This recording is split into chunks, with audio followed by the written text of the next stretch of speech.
ஆந்திராவில் கோவில் திருவிழாவில் பங்கேற்ற அமைச்சர் மீது வண்டி மாடு பாய்ந்ததால் பரபரப்பு ஏற்பட்டது. பிரகாசம் மாவட்டம் வல்லட்டிப்பூட்டி கிராமத்தில் நடைபெற்ற அம்மன் கோவில் திருவிழாவில் அமைச்சர் பால வீரநாஞ்சனைய சுவாமி பங்கேற்றார். அப்போது பொதுமக்கள் கேட்டுக்கொண்டதால் அவர் மாட்டு வண்டியை ஓட்ட தயாரானார். சாட்டையை கையில் எடுத்த அமைச்சர் போஸ் கொடுத்துவிட்டு வண்டியை ஓட்ட தயாரான போது வண்டியில் பூட்டப்பட்டு இருந்த மாடு அவர் மீது பாய்ந்ததால் பரபரப்பு ஏற்பட்டது. அதில் அதிர்ஷ்டவசமாக யாருக்கும் பாதிப்பு ஏற்படவில்லை என போலீசார் தெரிவித்துள்ளனர்.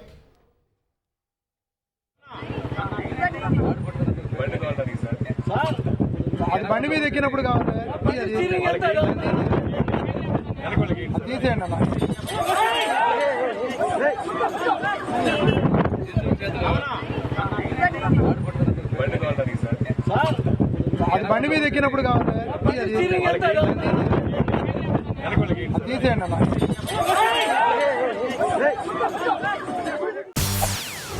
செய்திகளை உடனுக்குடன் தெரிந்து கொள்ள உடனே சப்ஸ்கிரைப் பண்ணுங்க.